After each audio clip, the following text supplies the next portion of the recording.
নমস্কাৰ ছাত্ৰ ছাত্ৰীসকল, স্বাগতম জনাইছোঁ মোৰ ইউটিউব চেনেল SCC ডিজুত। আজি আমি নৱমমান শ্ৰেণীৰ লাইনছ এণ্ড এংগলছ ৰেখা আৰু কোণৰ বিষয়ে আলোচনা কৰিবলৈ ওলাইছোঁ। আমি ৰেখাৰ বিষয়ে আগৰ বহুত ক্লাছত সৰু ক্লাছবিলাকত তোমালোকে বহুত কথা পাইছা, তথাপিও সৰু এটা কথা অলপকৈ মই কথাখিনি কৈ যাম যে ৰেখা হ'ল কি যে এটা লাইন আমি য'ত ইনফিনিটলি আমি টানিব পাৰোঁ দুইফালে আমি ইনফিনিটলি অসীমলৈকে আমি টানিব পাৰোঁ, সেইটো হ'ল ৰেখা। তাৰপিছত আৰু এটা বস্তু আছে ৰেখা লাইন য'ত আমি ইনফিনিটি বহুত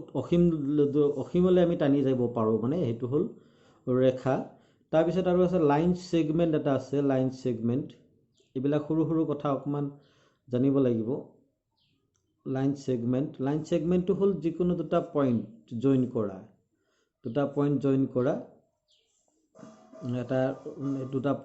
কৰা এইটো হ'ল লাইন ছেগমেণ্ট। তাৰপিছত আৰু কিছুমান আছে, এইটো হ'ল অসমীয়াতকৈ ৰেখাখণ্ড। তাৰপিছত আৰু এটা আছে আমাৰ কিছুমান বস্তু জানিব লাগে, ৰশ্মি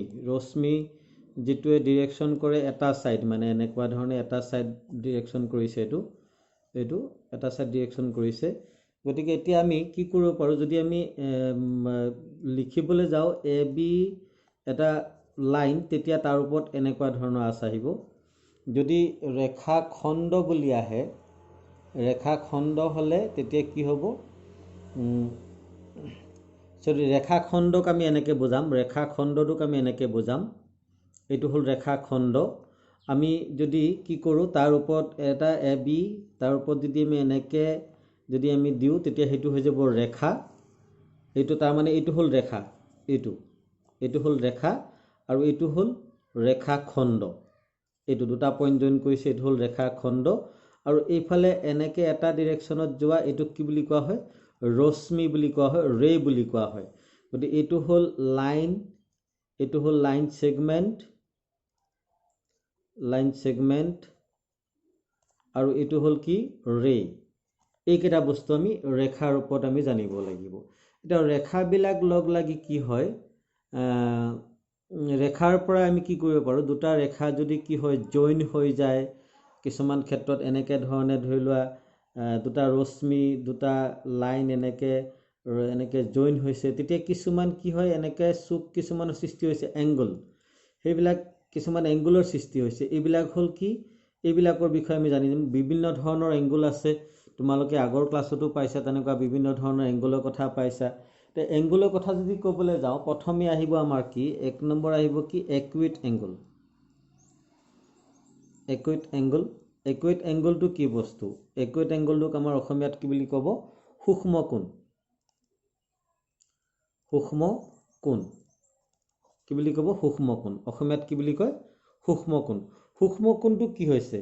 সূক্ষ্ম কোণটো আমাৰ যিবিলাক কোণ 90 ডিগ্ৰীতকৈ সৰু, 0 ডিগ্ৰীতকৈ ডাঙৰ, বাট 90 ডিগ্ৰীতকৈ সৰু, গ্ৰেটাৰ দেন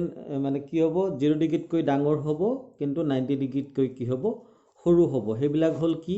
একুইট এংগুল বা সূক্ষ্ম কোণ। এইবিলাক সৰু বস্তু তোমালোকে পাইছা, তথাপিও চেপ্টাৰৰ আৰম্ভণিত মই ক'ব লগা হৈছে যে এইবিলাক কি হ'ব, এইটো ধৰি লোৱা, এইটো 90 ডিগ্ৰীতকৈ সৰু হ'ব। আমি 90 ডিগ্ৰী এংগুলটোতো জানোৱেই চবেই, এইটো হ'ল যিটো দুটা ৰেখা লম্বভাৱে থাকিলে সেইটো কি হয়, 90 ডিগ্ৰী এংগুল হয়। গতিকে তাতকৈ যিবিলাক সৰু এংগুল আছে, এই সৰু এংগুলবিলাকক কি বুলি কোৱা হয়, তোমাৰ সূক্ষ্ম কোণ। ছেকেণ্ডত আহিব তোমাৰ সমকোণ। এইটো কি হ'ব, ইংলিছত ৰাইট এংগল,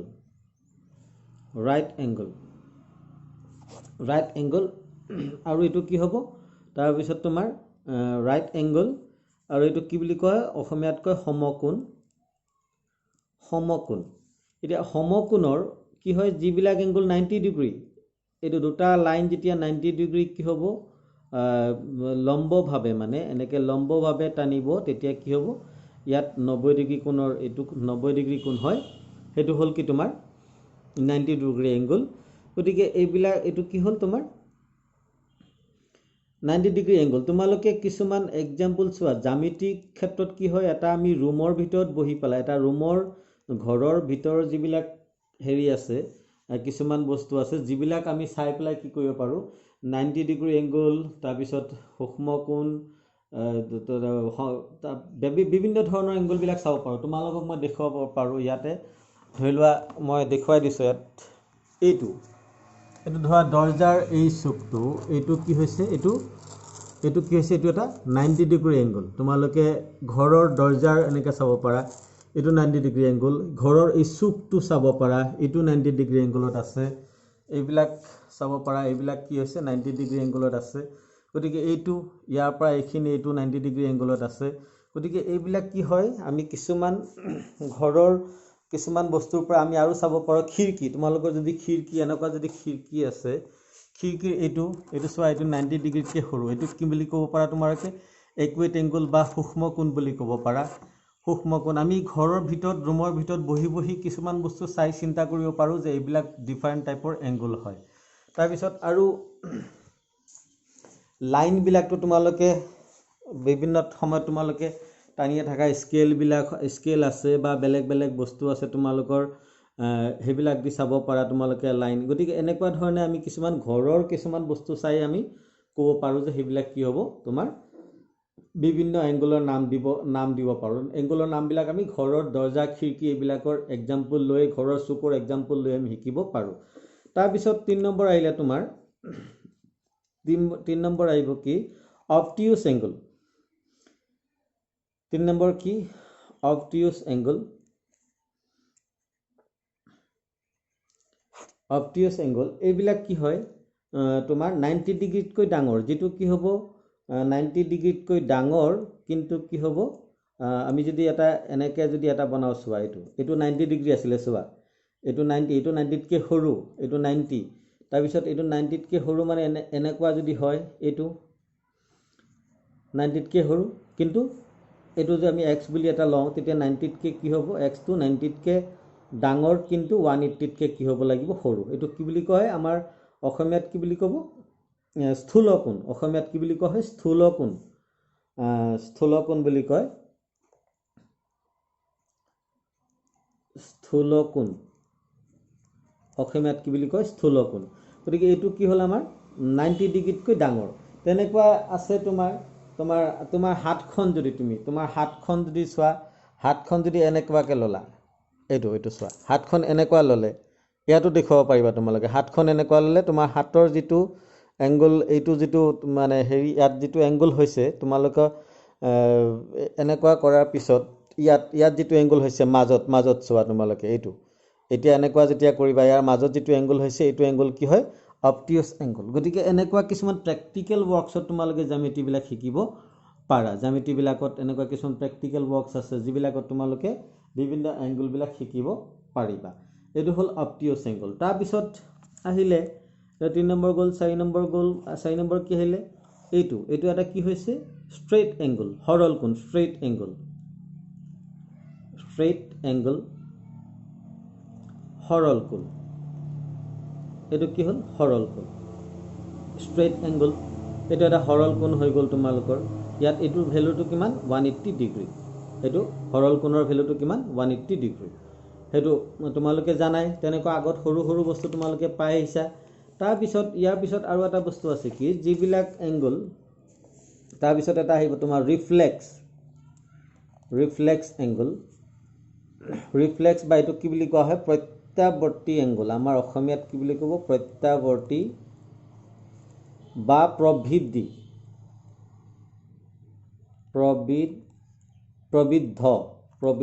এংগল প্ৰবৃদ্ধ কোণ এইটো কি হয় তোমাৰ এইটো চোৱা আমাৰ এনেকুৱা এইটো হ'ল এটা সাৰ্কেলটো হ'ল এটা 360 এংগল এইটো কি 360 পৰা তোমালোকে এইখিনি কাটি লৈ গলা এইখিনি কাটি লৈ গলা বাকি এইখিনি থাকিলে ধৰি লৈছো এইখিনি 60 গতি প্ৰবৃদ্ধি এংগলটো কেনেকৈ উলিয়াবা ধৰি লোৱা এইটো ৰাউণ্ডটো তোমালোকে জানা 360 ইয়াৰ পৰা এইখিনি কাটি লৈ গলে 60 থাকি গল কিমান ইফালে 300 এই 300টো কি হ'ব 300টো কি বুলি ক'ব ৰিফ্লেক্স এংগল বা প্ৰবৃদ্ধি কোণ বুলি কোৱা হ'ব মনত থাকিব নিশ্চয় এটা সাৰ্কেল এইটো 360 ডিগ্ৰী আমি জানো ইয়াৰ ভ্যালুটো ইয়াৰ পৰা তোমালোকে যিটোৱে কাটি লৈ যোৱা 70 কাটি লৈ গ'লা 70 কাটি লৈ গ'লে কিমান থাকিব তেতিয়া 290 থাকিব এই 290 টো কি হ'ব তোমাৰ ৰিফ্লেক্স এংগল বা প্ৰবৃদ্ধ কোণ বুলি কোৱা হ'ব ইয়াক তাৰ পিছত আৰু বহুত আছে তেনেকুৱা এংগল আমি ৰৈখিক জোৰ যদি যাওঁ ৰৈখিক জোৰীয়া কোণ ৰৈখিক জোৰ ইয়াৰ কি হয় দুটা এংগল প্লাস কৰিলে 180 ডিগ্ৰী হয় দুটা এংগল প্লাস কৰিলে আমি এটা লাইন টানিলো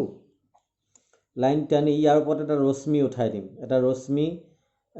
ইয়াৰ পৰা এনেকৈ এটা ৰশ্মি উঠাই দিলো মই আগতে কৈছিলো এইটো হ'ল লাইন আৰু এইটো এটা ৰশ্মি ওপৰত উঠাই দিলো ইয়াত এতিয়া চোৱা দুটা এংগল হৈছে এইটো এটা আমি x বুলি ললো এটা y ললো তেতিয়া এই দুটা এংগল প্লাস কৰিলে কিমান হয় x + y কৰিলে কিমান হ'ব 180 ডিগ্ৰী হ'ব এই 180 ডিগ্ৰী এইটো কি বুলি কোৱা হ'ব লিনিয়াৰ পেয়াৰ ইংলিছত কি লিনিয়াৰ পেয়াৰ বুলি ক'ব লিনিয়াৰ পেয়াৰ আৰু অসমীয়াত কি বুলি কোৱা হয় ৰৈখিক জোৰ এইটো হ'ল ৰৈখিক জোৰীয়া কোণ বা ৰৈখিক জোৰ লিখিলে হ'ব গতিকে এইটো হয় তোমাৰ এনেকুৱা ধৰণৰ এংগল আছে তাৰ পিছত তোমালোকৰ আৰু আছে ধৰি লোৱা এটা এনেকুৱা এটা এংগল আছে এনেকুৱা এটা এংগল পাইছা এই এংগলটো পাইছা এই এংগলটোৰ মাজত এনেকা এটা এংগল উঠি আৰু এটা ৰশ্মি উঠাই দিছে এনেকা এটা ৰশ্মি উঠি গ'ল এতিয়া এই যে এংগল দুটা আছে এই এংগল দুটা কি বুলি কোৱা হ'ব এই এংগল দুটা কি বুলি কোৱা হয় সন্নিহিত কোণ এই কোণ দুটা কি বুলি কোৱা হয় সন্নিহিত কোণ বুলি কোৱা হয় গতিকে এনেকুৱা কিছুমান বিভিন্ন ধৰণৰ নাম পাবা তোমালোকে এটো কি বুলি কোৱা হয় সন্নিহিত কোণ গতিকে সন্নিহিত কোণ গতিকে এইবিলাক আৰু আছে তোমালোকৰ আৰু বহুত পাবা তেনেকুৱা দুটা এংগল ধৰি লোৱা দুটা লাইনে যদি কি কৰিছে দুটা লাইন যদি কি কৰিছে এনেকৈ কাটিছে এনেকৈ ইন্টাৰসেক্ট কৰিছে কাটিছে তেতিয়া এইবিলাক যিবিলাক এংগল এই এংগল বিলাকক কি বুলি কোৱা হয়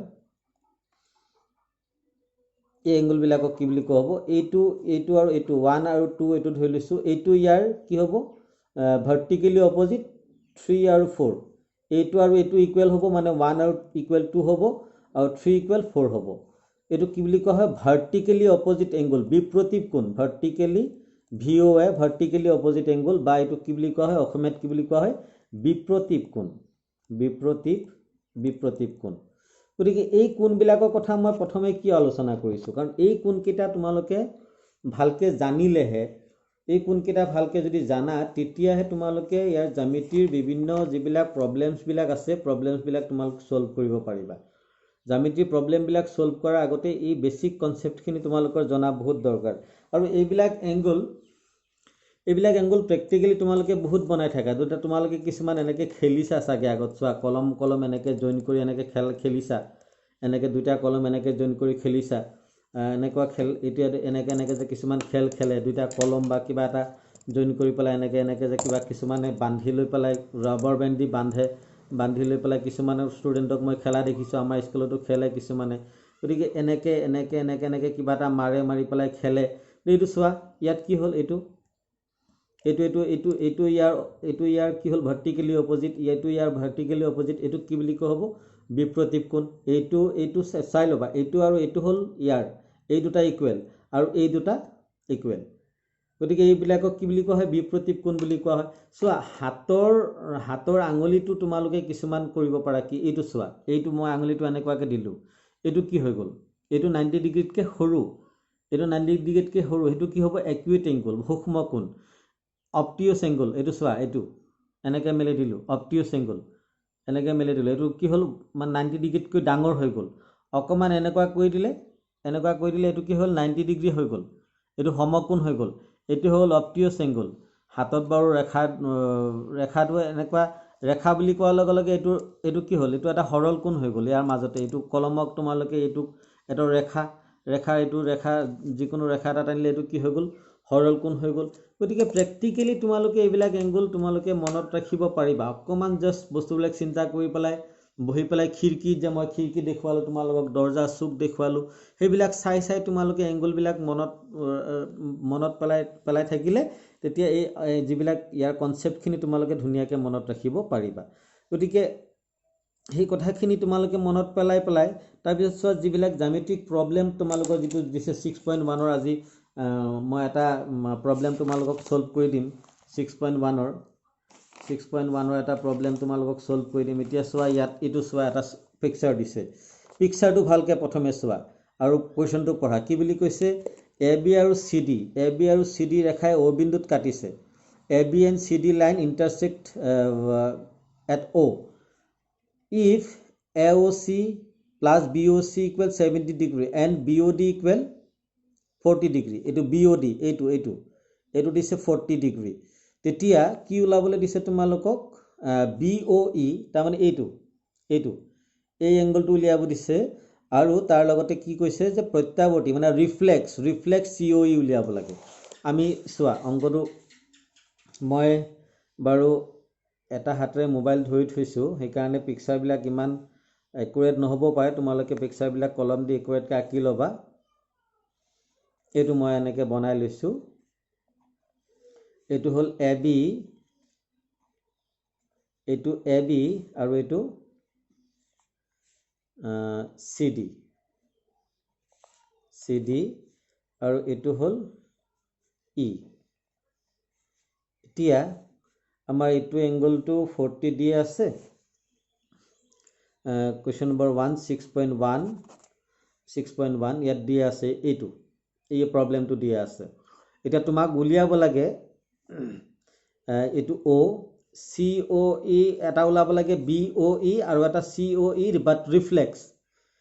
ৰিফ্লেক্সটো উলিয়াব লাগিব গতিকে প্ৰথমে গিভেন কেইটা লিখি লওঁ AB আৰু CD যেনেকৈ কুৱেশ্যন আছে তোমালোকে লিখি ল'লে হ'ল বিশেষ সূত্ৰটো বা গিভেনটো ৰেখাই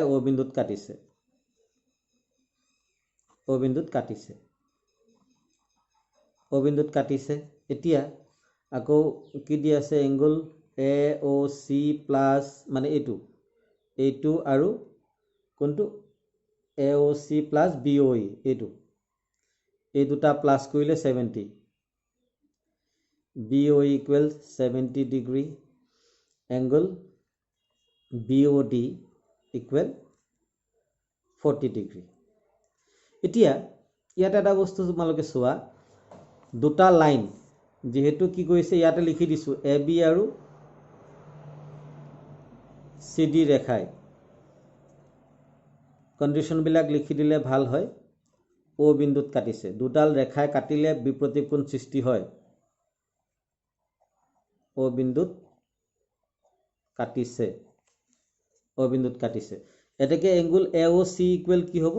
BOD তেকে এংগল BOD ইকুৱেল কি হ'ব AOC ইকুৱেল BOD ভ্যালুটো কিমান দি আছে 40 তাৰ মানে তেতিয়া AOC কিমান হ'ব হৈ যাব 40 এইটো ভাৰ্টিকেলি অপোজিট এংগল বিপ্ৰতীপ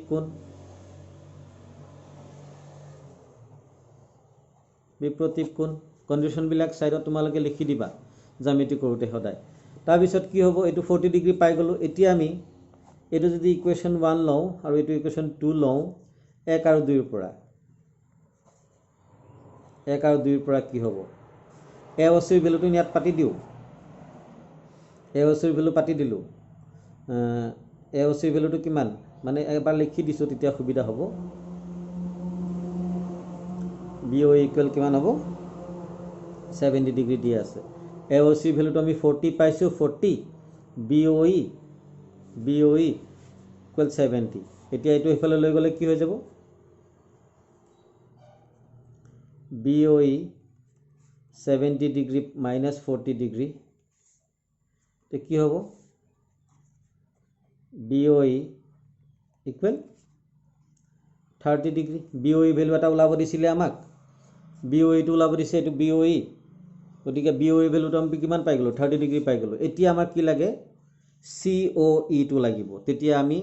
নাও আমি এংগল AOB ইকুৱেল কি হ'ব 180 ডিগ্ৰী কেলে হৰল কোণ সিধা চোৱা এ অ ই সৰল কোণ কেলে লৈছো এ অ ইৰ ওপৰত এই গোটেইকেইটা এংগুল আছে চোৱা এই গোটেইকেইটা এংগুল এ অ ইৰ ওপৰত আছে এইটো ওপৰত আছে আমি এইটো উলিয়াব লাগে এইটো আৰু এইটোৰ ভ্যালু দিয়া আছে এইটো উলিয়াব লাগে গতিকে আমি কি কৰো এংগুল এ অ চি প্লাস এংগুল বি অ ই প্লাস এংগুল চি অ ই সেই তিনটা লিখি দিলে হৈ গ'ল ইকুৱেল কিমান হ'ব 180 ডিগ্ৰী এতিয়া ইয়াৰ ভ্যালুটো দি আছে 70 প্লাস চি অ ই ইকুৱেল 180 তে কি হ'ব চি অ ই ইকুৱেল 180 মাইনাস 70 তে কি হ'ব চি অ ই ইকুৱেল কিমান ওলালে